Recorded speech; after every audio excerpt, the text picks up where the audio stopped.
Kuki tribal singi mathakta genocide campaign chathabagidamag Chief Minister Viren fagdbni haikhre Kuki tribal singi mathakta genocide campaign chathai haina Chief Minister Nongthombam Birenda Maral Siraduna Mahakpu fagdbni haina Hill Tribal Council haikhre na Union Government taksin khe haikhre na thadorokpa cherolamada Indian State of Manipur da lairiba Kuki tribal singi mathakta war crimes chathaki haina Thenglabasa thengna Chief Minister N Biren Masana Maral Yazaba Sigidamak Loop Asina Thagatli Haidi Chief Minister Nongthombam Birena Masakhangdaba Miyoi Kharada Mahakna criminal actions chathaki haina yamna sauthokna wangangkhiba amadi wari sanakibagi audio ama leak oirakpagi wafam handakta diwayarna phongkhre amadi audio sigi matangda Arambai Tengol Maitai Cultural Organization gi Supreme Koronganba Khuman amasung drone activist Lucipria Kanguzam amadi Ikai Khumnariba MP Laisimba Sana Zaubana tongan social media gi platform da matam sana confirm takhre haina mahakna thamlakhi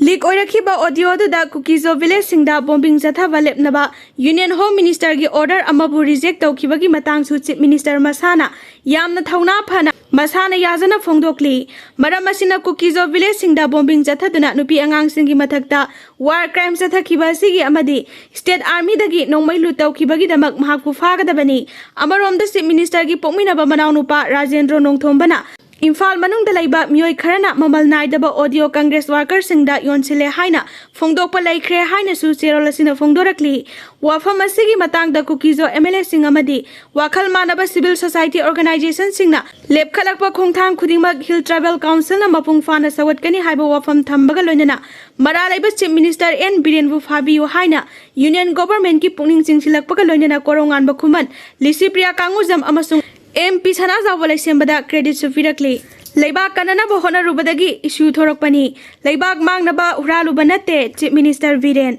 Center na aikogidamak pangba yaba mateng panglakli Manipur gi issue asi center da lairiba senior leaders singna kupna khanaba laire athubada positive response lakani thajai Lengak na laibak asi kananaba honarubagini issue thokliba laibak mangnaba uraluba natte haina Chief Minister Nongthombam Birena phongdokre wafam asi nitai pachu thekta laiba BJP gi thambal sanglenda ngasi party asibu hena mapangal kalhananaba BJP membership drive ki pangthokhiba state level Sadasyata workshop ta sarugyaduna Chief Minister na phongdokhibani thoram aduga mari leinana Chief Minister N Birena phongdokhibada center da sahi kunthrarom palamba party amana toromdaba thabak thorom ngaktani BJP na Manipur gidamak tauriba asi center na Manipur miyam gidamak pangba yaba mateng panglakli FMR mitop khandokpa amadi ngamkai sambal khaba yauna lamdam sigi miyam bukananaba basic oiba thabak thorom kya paikhatli implementation da matam khara sangba khaktani haikhi mahangna makha ta aduna Center na Manipur amadi lamdam sigi miyam bukananaba thabak thorom kya paikhalakli habasi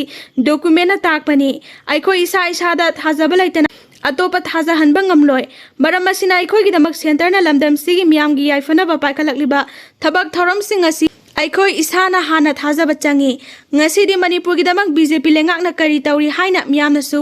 tamna khanglakpa haurabani haikhi loinana Manipur gi issue asigi matangda Prime Minister Union Home Minister party gi President JP Nada yauna BJP gi senior leader singna kumna khanaba laire Atenba matamda meeting anirak pangthokpa phau laikhre athubada positive response ama laklagani thajai lakpasu haure